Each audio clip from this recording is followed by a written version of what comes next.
Hello बच्चों, welcome back. जैसे कि आप जानते हो हाफ ईयरली एग्ज़ाम नज़दीक है। आपका हाफ ईयरली एग्ज़ाम हिंदी का 6th पे है, 6 अक्टूबर। तो आपको क्या क्या चैप्टर्स पढ़ने हैं? व्याकरण से नाम ही नाम, नाम की जगह पहचान, 3 लेसन पढ़ने हैं। नाम ही नाम यानी नेमिंग वर्ड्स, यानी संज्ञा, संज्ञा की जगह जो शब्द आते हैं उनको सर्वनाम कहते हैं। और पहचान, पहचान यानी यहाँ पर जेंडर है, लिंगों के बारे में है कि स्त्रीलिंग कौन से हैं, पुल्लिंग के शब्द कौन से हैं, ये 3 यहाँ पर आते हैं। और अगले पाठ्य पुस्तक से आपको पढ़ने हैं, यानी टेक्स्ट बुक से पढ़ने हैं आपको। आओ करे प्रणाम, मैं तितली हूँ, आलू बुखारे का पेड़। ऑलरेडी इन चैप्टर्स को आपने टेस्ट में लिखा है, तो आपको इतनी दिक्कत तो होगी नहीं बच्चों। इन चैप्टर्स को आपने टेस्ट में लिखा है तो ग्रामर की तरफ से तो आपको कोई दिक्कत नहीं होगी। एक ब्रीफली हम लोग रिवीजन करते हैं। क्वेश्चन पेपर पैटर्न कुछ ऐसे होगा। पठित गद्यांश यानी आपकी टेक्स्ट बुक से ही, जैसे कि यहाँ पर एक स्टोरी है, ये आपकी हिंदी व्याकरण बुक से ही है, कोई भी एक आपकी टेक्स्ट बुक के ही गद्यांश आएगा, पैसेज राइटिंग आएगा, जैसे हमने लास्ट टाइम किया था। इन द सेम वे मैं डिस्क्रिप्शन में, वीडियो के डिस्क्रिप्शन पे आप क्लिक करोगे तो अटेंडेंस जहाँ मिलती है वहीं पे भी एक टेस्ट पेपर का लिंक मिल जाएगा, जहाँ पे मैंने अपठित गद्यांश का एक सैंपल आपके लिए तैयार किया है, जिसको आप लिखोगे तो आपको समझ आ जाएगा। और देखिए, शब्दों के अर्थ रहेंगे, वाक्य पूरे कीजिए रहेंगे, सही उत्तर पर टिक का निशान लगाइए, चित्रों के नाम लिखिए, लिंग बदलिए। यही पहचान से लिंग बदलिए और चित्रों के नाम यानी नाम ही नाम शब्द के बारे में इसको आएगा। और कुछ इस तरह के क्वेश्चन भी हो सकते हैं, फिल इन द ब्लैंक्स या टिक पर सही। मीरा बाजार जा रही है। अगर ये खुद वो बोले, मीरा खुद बोले, तो ये कैसे बोल सकती है? डैश बाजार जा रही हूँ, मैं बाजार जा रही हूँ। मैं यहाँ पर नाम की जगह इस्तेमाल होने वाला सर्वनाम है। तो चलिए बच्चों, एक ओवरऑल लुक डाल लेते हैं हम इस लेसन पे। अभी संज्ञा पे, जैसे कि आपको पिक्चर्स दिए जाएंगे, identify the names of the picture, इस तरह की एक्टिविटी होगी। या तो आपको बोला जाएगा कि इन भावों के नाम लिखिए, इस भावना को क्या कहते हैं। जब आपके मम्मी ने आपको बिना वजह डांट दिया है तो आपको कैसा लगेगा? यहाँ भावनाओं को टिक करना है आपको, कौन सी कैसी भावना आती है। गुस्सा, उदासी या खुशी होगी।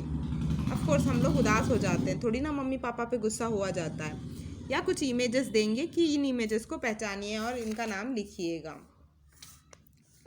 जैसे कि देखिए, आपको बहुत देर से प्यास लगी है, आपको बहुत देर से पीने के लिए पानी नहीं मिला है, यह भावना क्या कहलाती है? प्यास कहलाती है। तो इसी तरह के कुछ आपको दिए जाएंगे। सर्वनाम देखिए, जैसे कि मैंने आपको एक एग्जाम्पल दिया, मैथिली बाजार जा रही है। अगर मैथिली खुद यह बात कहे तो ये किस तरह कहेगी? डैश बाजार जा रही हूँ, मैं बाजार जा रही हूँ, हम बाजार जा रहे हैं, तुम बाजार जा रहे हो, मैं बाजार जा रही हूँ। आई होप आपको समझ आ रहा है बच्चों। और तीसरा लेसन है पहचान। पहचान में आपको दिया जाएगा एक लिंग दिया जाएगा, दूसरा लिंग आपको पहचानना पड़ेगा। ऑब्जेक्टिव टाइप में ही रहेगा आपका फॉर्मेट। तो अगर आपको दिया कि लिंग बदलो, लड़के का लिंग बदलिए, माली, मालिन, लड़की, सो सही आंसर होगा लड़की। बुआ का लिंग बदलिए, फूफा। छात्र का छात्रा, धोबी, धोबिन। इसी तरह से आपको लिंग बदलने हैं। यहाँ व्याकरण का तो आपको स्पष्ट हो गया बच्चों। इतने सारे हमने ये ऑलरेडी पहले टेस्ट में हमने पेज नंबर 19 तक रिवीजन कर लिया था। ये भी चैप्टर का हमने कर लिया था, बट अभी हमें 3rd चैप्टर तक का ही करना है। इसके अलावा हम लोग टेक्स्ट बुक में देखेंगे। टेक्स्ट बुक के हमने स्टार्टिंग के 3 चैप्टर बोले हैं, जिससे देखिएगा आप, मैं तितली हूँ, आओ करे प्रणाम। यह इनके क्वेश्चन आंसर भी आपको ऑब्जेक्टिव टाइप में आ सकता है, जैसे कि सूरज और चांद किसने बनाए हैं? ऑब्जेक्टिव में हमने दे सकते हैं इंसान ने बनाए हैं, पशु पक्षियों ने बनाए हैं, ईश्वर ने बनाए हैं। आपका सही आंसर होगा ईश्वर ने बनाए हैं। कुछ इस तरह होगा। और याद रखिए बच्चों, शुद्ध लेख ज़रूर देखना। इनका सही तरीके का लिखने का ढंग भी पूछा जा सकता है, यानी अनस्क्रम्बल्ड वर्ड की तरह भी पूछा जा सकता है आपको, या सही शब्द पर टिक का निशान लगाइए। मिट्टी, मिट्टी डायरेक्ट ठी कर दें, 3 अलग अलग शब्द देंगे, उसमें सही स्पेलिंग आपको पहचाननी पड़ेगी। कुछ इस तरह के भी क्वेश्चंस आ सकते हैं। सो आपको यहाँ पे पढ़ने वाले हैं, क्वेश्चन आंसर पढ़ने हैं, नए शब्द पढ़ने हैं, शुतलेख पढ़ने हैं, हाँ या नहीं, सही या गलत, यह इतना ही है। मैं तितली हूँ लेसन के। और हो सकता है पोएम के लाइंस भी याद कर लीजिए बच्चों। फिल इन द ब्लैंक्स जो आपको खाली जगह भरने का ऑप्शन दिया जाएगा, उसमें आपको हो सकता है कविता की पंक्तियाँ पूछे जाए। आपको तो इस फर्स्ट साइकिल में तो एक ही कविता है। जैसे कि आपको दिया जा सकता है, जिसने सूरज चांद डैश बनाया, जिसने डैश हमारी काया रची। कविता के 4 पंक्तियाँ कुछ इस तरह भी आ सकते हैं। तो रेडी रहिएगा बच्चों। सेकेंड चैप्टर में आपको शब्दों के अर्थ पढ़ने हैं, शुतलेख पढ़ना है और लिखित प्रश्न इतने नोटबुक में जो हमने किए थे उनके अलावा जैसे यहाँ दिए शब्दों को शुद्ध करके लिखना, यानी आप लोगों को शब्दों का सही लिखने का तरीका, सही मात्राएं आपको आनी चाहिए। इसीलिए शुद्धलेख के शब्द हैं और जो ऊंचे स्वर में पढ़िए इनको याद रखिएगा। जोड़े बनाए हम नहीं दे सकते, it will be bit difficult for you, लेकिन फिल इन द ब्लैंक्स आ सकते हैं कुछ इस तरह से। लिंगों के आधार पर पाती थी या लिंग और वचन के आधार पर यहाँ पर शब्द बदल जाते हैं। एक वचन के लिए अलग आता है, स्त्रीलिंग के लिए अलग आता है, पुल्लिंग के लिए अलग आता है।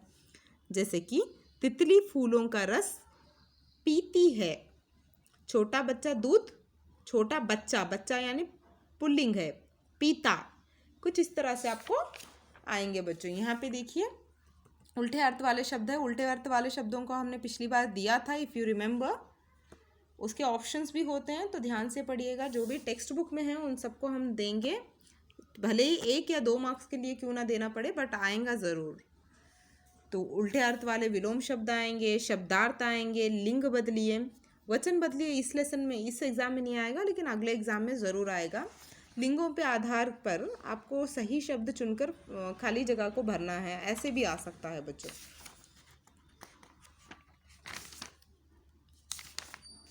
तो तीसरा चैप्टर है आलू बुखारे का पेड़। यहाँ पर भी शब्दों के अर्थ आपको आएंगे, शुद्धलेख आपको पढ़ना है।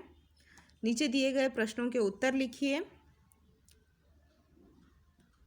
कल हम लेसन का रिवीजन करते हैं chapter wise, not to worry. कल का भी क्लास है मेरा, और मैं आज डिस्क्रिप्शन में आपको एक लिंक ज़रूर दूंगी।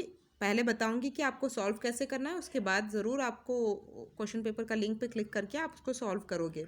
आई will get the question paper as usual, जैसे आप पीए एग्ज़ाम्स में लिखते हो। यहाँ वर्णों का क्रम बदल कर शब्द लिखिए। देखिए मैंने कहा ना आपको शब्दों को याद करना, ये ऊंचे स्वर में पढ़िए। शुद्धलेख के शब्द कुछ इस तरह भी आ सकते हैं। उसमें अनस्क्रम्बल्ड वर्ड होते हैं, जो उल्टे पुल्टे लेटर्स दिए होते हैं, उनको सही जोड़कर क्या शब्द बनता है हम नीचे देते हैं, उसमें से आपको सही वाला चुनना होता है। और देखिए यहाँ पर भी उल्टे अर्थ वाले शब्द है, विलोम शब्द है। यहाँ फिल इन द ब्लैंक्स है, यहाँ फिल इन द ब्लैंक्स है। तो वही होगा पैटर्न आपका, fill in the blanks, opposite word. लिंग बदलिए, यानी पहचान का चैप्टर से लिंग बदलिए। चित्रों के नाम पहचानिए, नाम की जगह क्या आ सकता है। क्वेश्चन आंसर्स, नए शब्द यानी नए शब्दों के अर्थ, यही आपके एग्जाम में होगा बच्चों। मैंने पठित और अपठित गद्यांश बोला है। अपठित गद्यांश क्या होता है? पठित गद्यांश मैंने आपको लास्ट टाइम समझाया था। कोई भी टेक्स्ट बुक का चैप्टर से ही आपको एक पैराग्राफ लिया जाएगा जो सिलेबस में होता है। उस पैराग्राफ से हमने लास्ट टाइम ये इसका भी किया था, मिनी का एक पैराग्राफ किया था, मैं तितली हूँ, इसका भी किया था हमने मॉक टेस्ट में। तो हो सकता है इस बार कोई और पैसेज आए आपके लिए। जो भी पैसेज आए आपको तैयार रखना है। जैसे कि मैं यहाँ पर कोई पिछले साल की व्याकरण बुक से आपको बताती हूँ कि कोई भी एक रैंडमली आपको एक पैराग्राफ दिया जाएगा। यहाँ पे है चिड़ियाघर, एक पैराग्राफ दिया है चिड़ियाघर के बारे में। चिड़ियाघर में बहुत जानवर हैं, छोटा हाथी गन्ना खा रहा है, सफ़ेद बतख तैर रहा है, पीले पिंजरे में 4 चिड़ियाँ बैठी हैं, शरारती बंदर कूद रहे हैं। यह एक पैसेज है, पैराग्राफ है। इसके ऊपर आपको कुछ प्रश्न पूछे जाएंगे। आपको एक चीज़ बहुत अच्छी होगी, आपको ऑप्शन भी उसके नीचे दिया जाएगा। ये अपठित है, यानी ये आपके टेक्स्ट बुक से नहीं है, टेक्स्ट बुक का बाहर का पैसेज है, इसी को अपठित गद्यांश कहते हैं। हो सकता है पैसेज कुछ थोड़ा बहुत डिफ़िकल्ट भी हो, ज़रूरी नहीं है कुछ ज़्यादा डिफ़िकल्ट हो, लेकिन हल्का सा डिफ़िकल्ट हो सकता है कुछ और भी। यहाँ पे देखिए, देखो बंदर मस्त कलंदर, हम है बाहर यह है अंदर, ऊपर नीचे कूद लगाए, इधर उधर सामान गिराए, खिड़की बंद करते जाओ, खोलो दरवाजा इसे भगाओ। यहाँ एक कविता के रूप में है, लेकिन ये अपठित गद्यांश में इस तरह से कोई भी गद्यांश ले, कुछ इस तरह का आपको गद्यांश दिया जाएगा। पठित गद्यांश टेक्स्ट बुक का ही कोई एक पैराग्राफ आपको चूज करके दिया जाएगा, जिसमें से आपको कोई 4-5 क्वेश्चन निकलेंगे। वो व्याकरण पे बेस रहेंगे और कुछ क्वेश्चंस है ना आपको टॉपिक पे रहेंगे। जैसे कि घर के अंदर कौन घुसा है, घर के अंदर कौन घुसा है, बंदर घुसा है।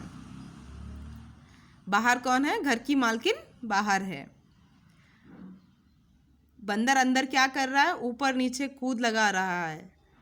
सामान को क्या कर रहा है, सामान इधर उधर कर रहा है। हमें बंदर को कैसे बाहर निकालना है, पहले खिड़की बंद करके दरवाज़ा खोल के हमें बंदर को बाहर निकालना है।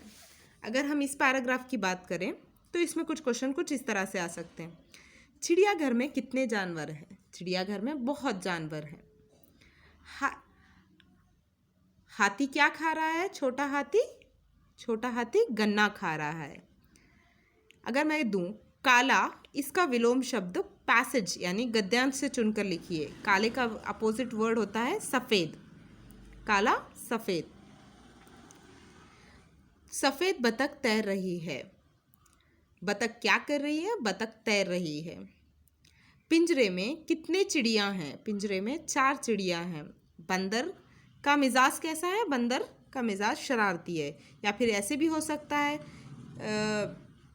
कि किसी शब्द के व्याकरण अंश पर हम कुछ बोल सके, लाइक कि हाथी का स्त्रीलिंग रूप क्या होता है, हथनी, इसका पुल्लिंग रूप पैसेज से चुनकर लिखना है। आंसर आपको पैसेज में ही रहेगा, उसका अपोजिट वर्ड या फिर स्त्रीलिंग रूप या एकवचन रूप आपको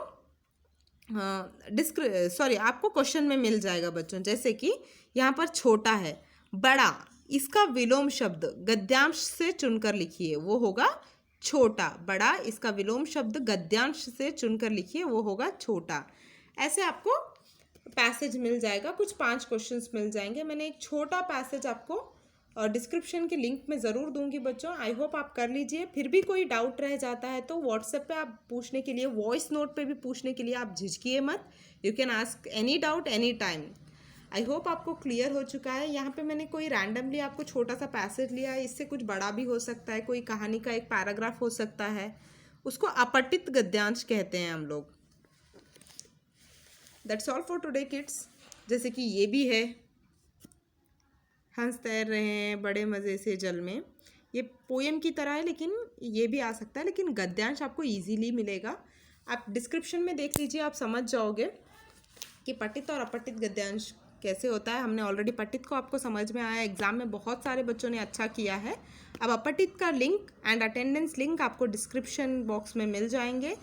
डिस्क्रिप्शन वो होता है, यूट्यूब पे आप जाते हो, टाइटल दिखता है, टाइटल के नीचे डिस्क्रिप्शन दिखता है, उसके नीचे ये वाला एरो मार्क आपको दिखता है, ऐसे वाला एरो मार्क आपको दिखता है। इस पर क्लिक करोगे तो लिंक आपको दिख जाएगा, लिंक पे क्लिक करोगे तो आपका क्वेश्चन पेपर आपको मिल जाएगा। Kindly do attend the short test which is of 7 marks. 7 marks का एक शॉर्ट टेस्ट है, वो आपके मैं डिस्क्रिप्शन में मेंशन कर दूंगी। अभी के लिए इतना है बच्चों, बाय बाय। हम चैप्टर वाइज रिविजन कल की क्लास में करते हैं। आपके लिए बाय बाय।